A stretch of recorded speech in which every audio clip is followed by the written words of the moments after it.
अस्सलाम वालेकुम एवरीवन। क्या आप सोचें कि फ्रीलांसिंग के थ्रू एंटरप्रेन्योर बना जा सकता है या नहीं बना जा सकता?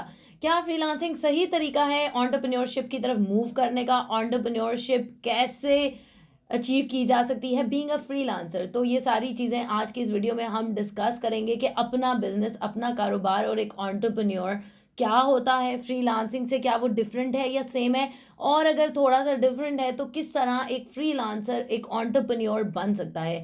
फ्रीलांसर से एंटरप्रेन्योर का सफ़र कैसे होता है, उसके अंदर क्या क्या चीज़ें आपने देखनी होती हैं, इनको हम डिस्कस करेंगे।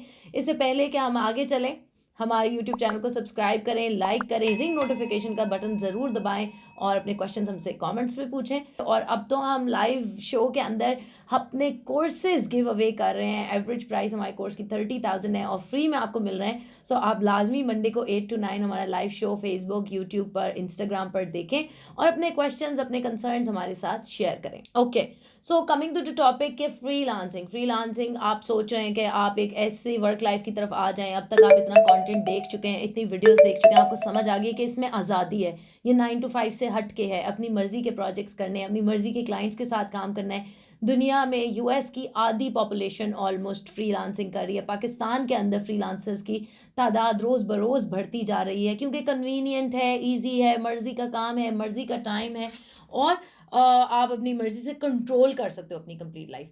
तो क्या ये एंटरप्रेन्योरशिप नहीं है? फ्रीलांसिंग, अपनी मर्जी का काम, अपनी मर्जी के पैसे, अपनी मर्जी के प्रोजेक्ट्स, तो क्या ये एंटरप्रेन्योरशिप है? और अगर नहीं है तो दोनों में क्या डिफरेंस है और किस तरह एंटरप्रेन्योरशिप की तरफ जाया जा सकता है फ्रीलांसिंग के थ्रू? सो सेथ गोर्डन की मैं आपके साथ एग्जांपल शेयर करती हूँ। सेथ गोर्डन अपने आप को एक फ्रीलांसर कहते हैं और बहुत कामयाब फ्रीलांसर हैं। He is one of the top in the industry. वो कहते हैं कि फ्रीलांसिंग और एंटरप्रेन्योरशिप में क्या डिफरेंस है कि freelancers get paid for their work. अगर आप फ्रीलांस कॉपीराइटर हो, आप बहुत अच्छा लिखते हो, आपको उसके पैसे मिलते हैं। एंटरप्रेन्योर्स दूसरों के पैसे या दूसरों के स्किल्स को यूज करके एक ऐसा बिजनेस बिल्ड कर लेते हैं ताकि वो अगर सो भी रहे हैं तो वो अपने पैसे कमाते रहें। फ्रीलांसर ने यानी क्या करना है, सर्विस देनी है तो उसके अगेंस्ट पैसे लेने हैं, जनरेट करने हैं। लेकिन एंटरप्रेन्योर ने क्या करना है कि उसने, चाहे वो खुद सर्विस दे रहा है या नहीं दे रहा, उसने एक ऑटोमेशन क्रिएट कर लेनी, चाहे उसकी अपनी सर्विस है या किसी और की सर्विस है, किसी और का बिजनेस है, किसी और का स्किल है, पैसे किसी और के, लेकिन उसने अपने लिए ऑटोमेशन करके, स्ट्रेटजी बना के, प्रोसेस बना के एक ऐसी प्लेस बना लेनी है जहाँ चीज़ें चलती रहें और उसको उसका मार्जिन मिलता रहे।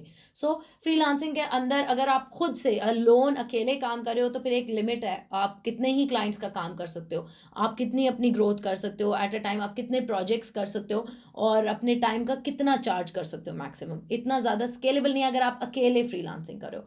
लेकिन अगर आप एक फ्रीलांसर से एंटरप्रेन्योर बनना चाहते हो, आप अपनी ग्रोथ को इन्फिनिट करना चाहते हो, अभी तक आप लोग मेरे वीडियोस फॉलो कर रहे हो, बहुत सारे आप में से मैसेजेस करते हैं कि मेरी इतनी अर्निंग हो गई, इतनी अर्निंग हो गई, मैंने फाइवर से, अपवर्क से, मतलब आप प्रोजेक्ट्स ले रहे हो, आपके पास अर्निंग आ रही है, दैट्स गुड। लेकिन ये सारे प्रोजेक्ट्स, ये सारी अर्निंग तभी तक है जब तक आप खुद सर्विस दे रहे हो। अब आपने इसमें से कैसे निकलना है? जहाँ पे इस स्टेज तक आप आ गए हो कि आपको एक स्टेबल इनकम आ रही है आपके पैसों के अगेंस्ट, आपके टाइम के अगेंस्ट, अब आपने ऐसे कैसे करना है कि आप अपना टाइम और कम करो, अपनी चीज़ें बहुत कम, लेकिन पैसे आपको मज़ीद ज़्यादा आते रहें।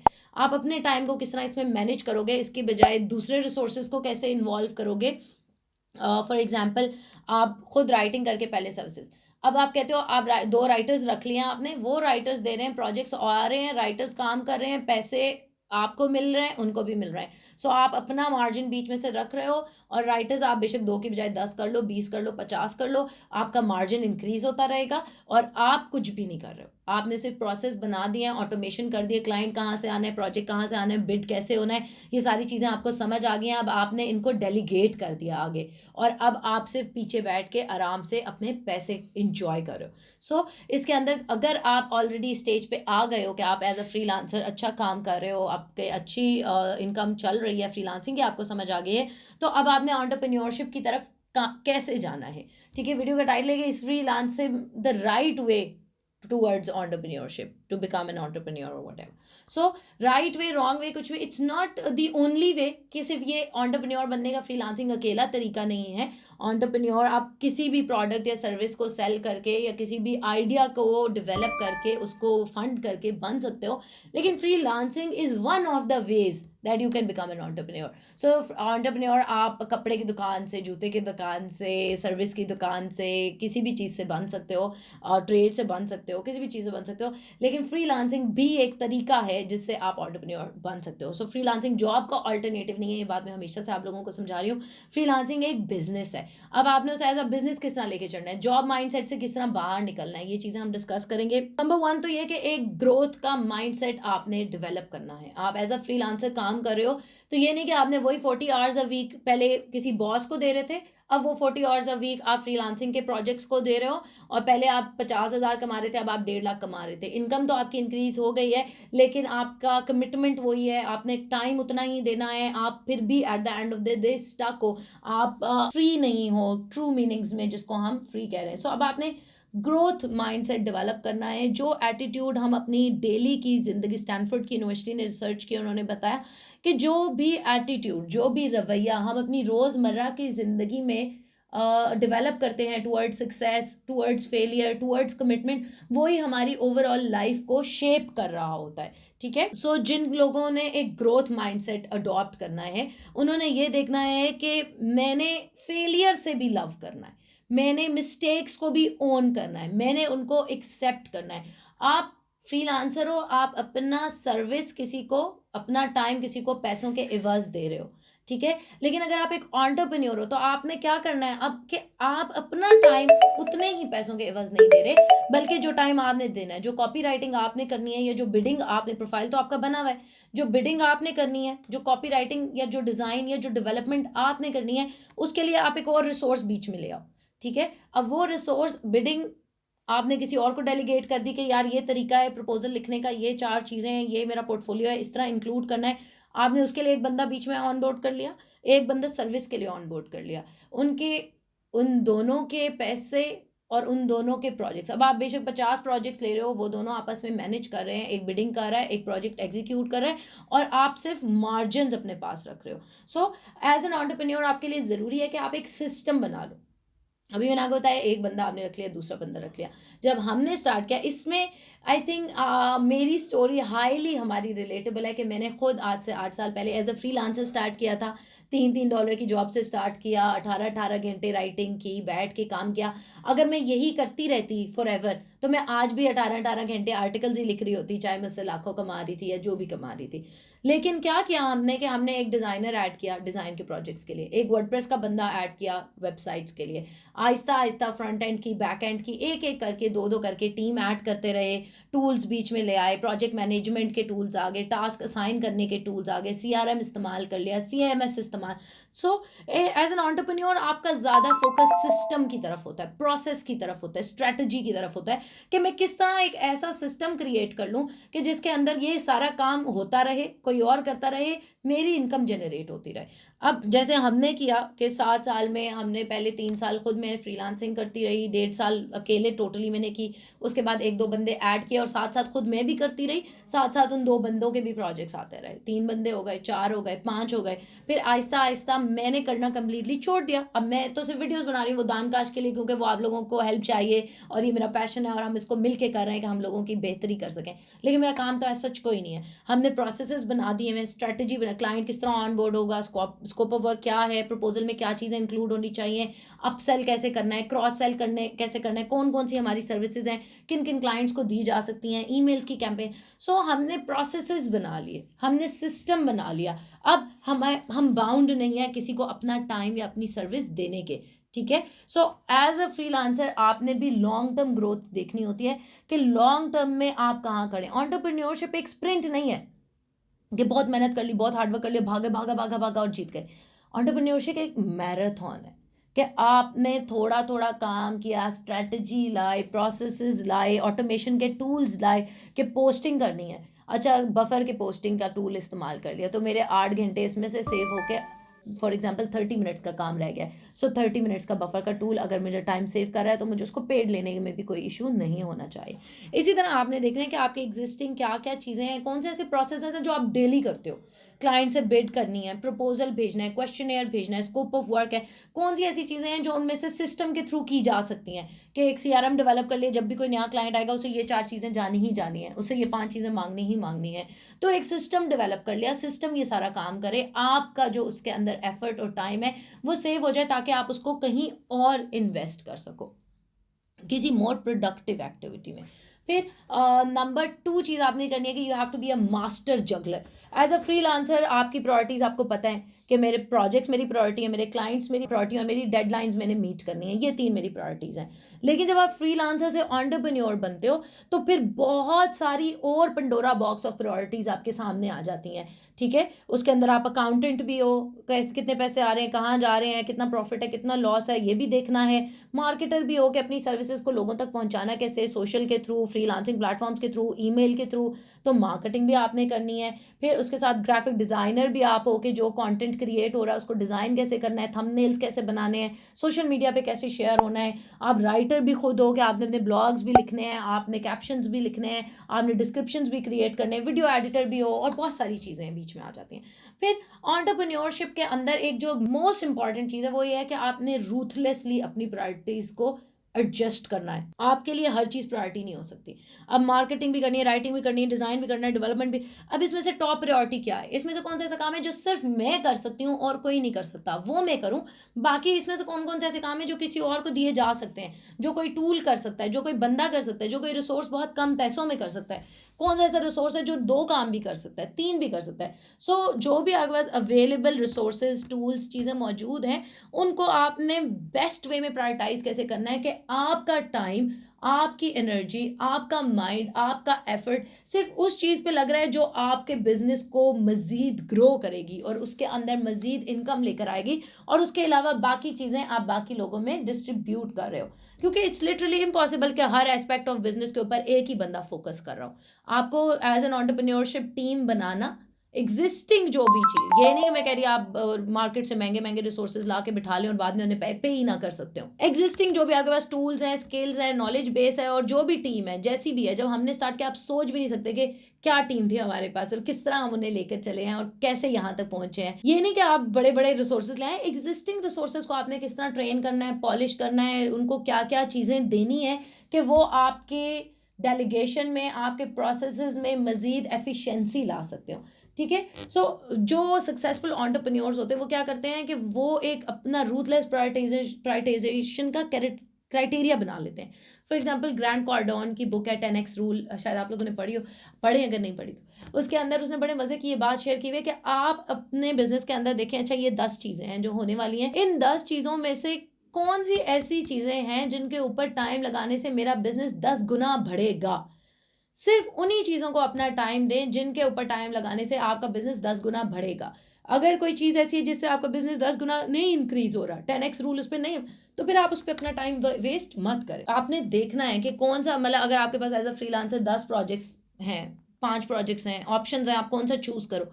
तो आपने देखना है कि यार मेरे बिजनेस के जो ऑब्जेक्टिव्स हैं, आज से 5 साल बाद मैं for example top mobile app agency बनना चाहता हूँ, तो मोबाइल ऐप का जो प्रोजेक्ट है, जो रिएक्ट नेटिव में आ रहा है, जो स्क्रैच से डेवलप करनी है, $8,000 का है, $10,000 का है, ये मेरे लिए प्रायोरिटी है, ये मेरे गोल के साथ भी मैच कर रहा है, ये मेरे बिजनेस के साथ भी मैच कर रहा है, ये मेरा पोर्टफोलियो भी अच्छा बनेगा और ये मेरा आइडियल क्लाइंट भी है, इसको मुझे चूज़ करना है। उसके अलावा भी आपके पास बहुत सारे प्रोजेक्ट्स हैं, लारावेल का है या वर्डप्रेस का है या डिज़ाइन का है या राइटिंग है, सोशल मीडिया का है, और वो आप देख रहे हो कि यार ये ऐसे प्रोजेक्ट्स हैं, या तो मैं इनको करूँ ही ना क्योंकि ये मेरे बिजनेस से उतने अलाइंड नहीं है ऑब्जेक्टिव से, या अगर करूँ तो इनको आउटसोर्स कर लूँ, या फिर ऐसे रिसोर्सेज देख लूँ जो एग्जिस्टिंग मेरे पास हैं और उनमें से मैं किस तरह इनको डेलीगेट कर सकता हूँ, लेकिन मेरा टाइम और एफर्ट सिर्फ उस चीज़ को लगे जो मेरी बिजनेस को सबसे ज़्यादा ज़रूरी है। फिर थर्ड स्टेप पे आपके पास है कि you can hire people to help you. जैसे मैंने आपको बताया कि इट्स नॉट पॉसिबल कि आप पूरे का पूरा बिजनेस खुद चला रहे हो। स्केलेबिलिटी का जाहिर सी बात है, हर इंसान की एक लिमिट है, वो 24 घंटे उसके पास हैं, उन्हीं 24 घंटे के अंदर उसने जो भी करना है, सोना जागना उठना, ऑफिस बिजनेस सारे काम करने हैं, तो आपको बीच में टीम की भी ज़रूरत है। एज अ फ्रीलांसर आपको अकेले काम करने की आदत हो गई होती है। एज एन एंटरप्रेन्योर आपने मज़ीद लोगों को हायर करके उनको अपने बिजनेस के अंदर प्लग करना है, उनकी एग्जिस्टिंग कैपेसिटीज़ को देखते हुए कि वो कौन सा ऐसा काम है। यार इट्स इम्पॉसिबल कि हर बंदा हर फन मौला हो, ठीक है। मैं वीडियोस अच्छी बना रही हूँ, मेरी अंग्रेज़ी अच्छी है, मैं अच्छा लिख सकती हूँ, ठीक है, लेकिन ये लाजमी नहीं है कि मैं अच्छी डिज़ाइनर भी हूँ। मैं अच्छी ग्राफिक पोस्ट्स भी बना सकती हूँ, मैं अच्छी एडोब पे एडिटिंग भी कर सकती हूँ। तो हमने देखना जो मेरी स्किल्स हैं, जो मेरी स्ट्रेंथ्स हैं, जो मेरा क्लाइंट कम्युनिकेशन है, जो भी है वो तो मैं कर रहा हूँ, लेकिन जो किसी और के कहाँ हिस्से की चीज़ें हैं उसके लिए हमने लोगों को हायर करना है, अपने गैप्स को फिल करना है और स्पेशलाइजेशन की तरफ जाना है, ठीक है, ताकि हमारा टाइम प्रोसेसेस पे, स्ट्रैटेजीज पे और बिजनेस को ग्रो करने में स्पेंड हो। And last and most important thing जो आपने करनी है as a freelancer to entrepreneur, ये है कि you have to learn to say no. बहुत ज़्यादा ज़रूरी ये बात है पर्सनल लाइफ में भी और प्रोफेशनल लाइफ में भी, क्योंकि this is the only thing that can define the difference between success and failure. अगर आप हर चीज़ को यस कहते रहेंगे, कोई काम आपको सूटेबल भी नहीं है, फ्लेक्सिबल भी नहीं है, आपके बिजनेस गोल्स के साथ ओरिएंटेड भी नहीं है, फिर भी आप मुरव्वत में अगर उसको यस कहते रहेंगे तो आप आगे नहीं जा सकेंगे।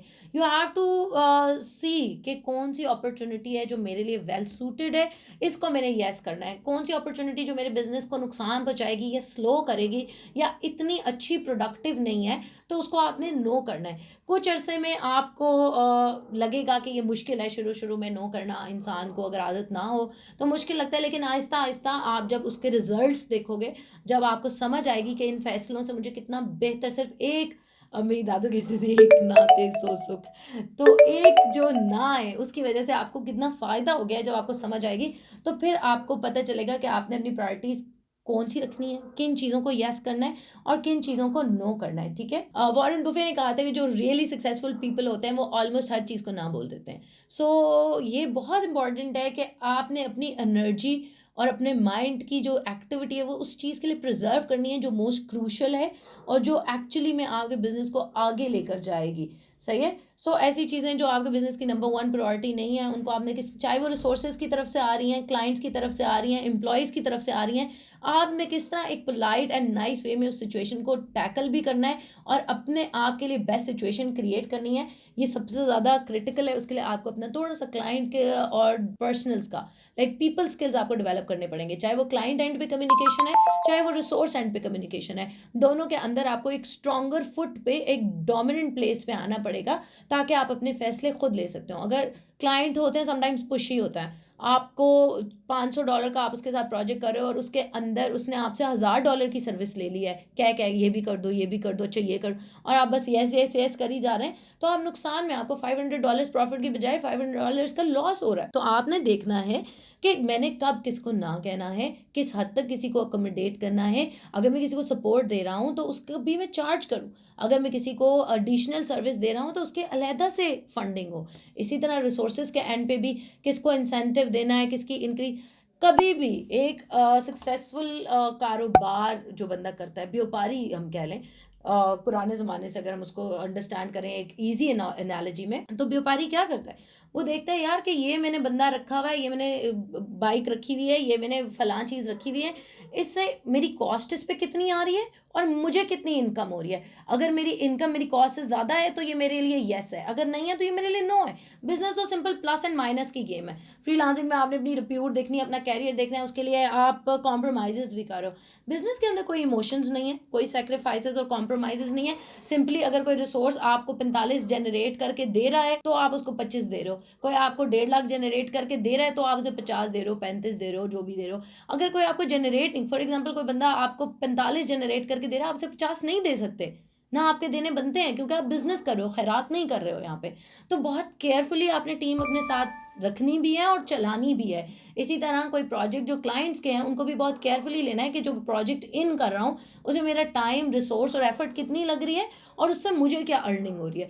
अगर तो आपके लिए प्लस है उसके अंदर तो ही आप उसको मूव फॉरवर्ड करें। अगर आप कहीं पे नेगेटिव में जा रहे हैं तो बिजनेसमैन कभी नेगेटिव में नहीं जाता, वो अपनी जेब से कभी नहीं भरता और भरना बनता भी नहीं, क्योंकि ये बिजनेस है। आई होप कि आपको समझ आई होगी। तो फ्रीलांसिंग, क्वेश्चन ये था कि क्या फ्रीलांसिंग राइट वे है एंटरप्रेन्योरशिप की तरफ जाने का। So yes, freelancing is one of the ways और सही तरीका भी है, बहुत सारे तरीके हैं, कोई भी तरीका राइट या रॉन्ग नहीं है। अगर आप कपड़े बेच के एंटरप्रेन्योर बन रहे हो इसका मतलब नहीं कि आप गलत हो। अगर आप कोई सर्विस इनोवेट कर रहे हो, कोई ऐप आइडिया बना रहे हो, कोई प्रोडक्ट का आइडिया बना रहे हो, कोई ट्रेडिंग की तरफ जा रहे हो, तो वो भी एंटरप्रेन्योरशिप है, एज लॉन्ग एज के उसके अंदर आप प्रोसेसेस और ऑटोमेशन करके खुद फ्री हो रहे हो और पैसे आपके लिए जनरेट हो रहे हैं। ब्लॉगिंग के थ्रू भी कर सकते हैं, किसी भी तरह कर सकते हैं, लेकिन फ्रीलांसिंग भी एक तरीका है और इसमें क्या स्टेप्स हैं वो मैंने आपको बता दिए। अगर आपको कोई सवाल हो तो ज़रूर हमसे पूछें। आस्तान काश पे अपने क्वेश्चंस पोस्ट कर सकते हैं, वीडियो के कमेंट्स में भी मुझसे अपने सवाल पूछ सकते हैं। आस्क दानकाश कम्युनिटी के ऊपर आपको क्वेश्चन पूछने के लिए यहाँ पे आपको दानकाश की वेबसाइट ओपन करनी है। यहाँ पे आपको एक बटन नज़र आ रहा है आस्क दानकाश, आपने यहाँ पे क्लिक करना है। यहाँ पे आस्क का क्वेश्चन का बटन नज़र आ रहा होगा, आपने यहाँ पे क्लिक करना है। आपका जो भी क्वेश्चन होगा आपने यहाँ पे उस क्वेश्चन का टाइटल लिखना है, क्रिएट इंस्टाग्राम बिजनेस अकाउंट। उसके बाद आपने अपने क्वेश्चन की कैटेगरी जो है वो सिलेक्ट कर लेनी है कि आपका क्वेश्चन जो है किस कैटेगरी में आता है। फ़र्ज़ किया कि यहाँ पे डिफरेंट कैटेगरीज हैं, आपने फ़र्ज़ किया इंस्टाग्राम जो है वो डिजिटल मार्केटिंग में आता है, तो आपने यहाँ से कैटेगरी सिलेक्ट कर लेनी है। उसके बाद अपने क्वेश्चन का जो है आपने डिस्क्रिप्शन लिखनी है। How can I create Instagram business account and, या इसको ये कर लें आप। इसकी जो है मज़ीद डिस्क्रिप्शन लिखना चाहें तो आप वो भी लिख सकते हैं, जो भी आपको मतलब कि क्वेश्चन होगा कंप्लीट आप लिखना चाहें तो वो लिख सकते हैं। उसके बाद जो सिंपली यहाँ पे क्लिक करके इसको पोस्ट कर देना है। तो आपका जो क्वेश्चन है वो पोस्ट हो चुका है। अब जब हमारी टीम ये क्वेश्चन देखेगी, हमारे पास ये क्वेश्चन आएगा, तो हम क्या करेंगे कि इसका आंसर करेंगे। आपको जो आंसर होगा आपको यहाँ पे मिल जाएगा, ठीक है। और दूसरे अगर आप कोई और क्वेश्चन जो पहले से लोगों ने पूछे हैं वो भी सर्च कर सकते हैं। उसके लिए आपको यहाँ पे आना है, सर्च करना है। फर्ज किया कि किसी ने पूछा हो फेसबुक पेज का क्वेश्चन, तो आप वो भी सर्च कर सकते हैं। ये देखें, how to create a Facebook page, तो ये क्वेश्चन भी हमारे पास आ गया। तो इस तरह जो है आप डिफरेंट क्वेश्चंस भी पूछ सकते हैं, या आप जो है वो क्वेश्चन ऑलरेडी जो लोगों ने पूछे हैं वो भी सर्च कर सकते हैं, ठीक है। और इस तरह हम यहाँ पे आपको साइट पे जो है डिफरेंट कैटेगरीज भी नज़र आ रही हैं। जो फ़र्ज़ किया कि मैं फ्रीलांसिंग से रिलेटेड जो है वो क्वेश्चन देखना चाह रहा हूँ जो लोगों ने पूछे हुए हैं और उनके आंसर्स क्या हैं, तो वो भी देख सकते हैं कि अपवर्क के बारे में किसी ने पूछा, किसी ने जो है अपवर्क वेरिफिकेशन इशू आ रहा था उन्होंने पूछा, उसको आंसर दिया गया है। शायद हमें देख रहे होते हैं हमारी वीडियोस को और वो ये समझते हैं कि शायद ये सारा कंटेंट और इसके पीछे सारी इन्फॉर्मेशन को इकट्ठा करने में और आप लोगों को हेल्प करने में सिर्फ दानिया एंड काशिफ है, नहीं, इसके पीछे एक बहुत बड़ी टीम है जो आपको जो है हेल्प कर रही होती है ताकि आप तक ये सही कंटेंट पहुंचे। इसलिए आप हमें करें सब्सक्राइब, बेल का आइकन करें हिट, और आप क्या कहना चाहते हैं? आप क्या कहना चाहते हैं? सब्सक्राइब करें, बेल आइकन को 0304 1115786 दानकाश.com।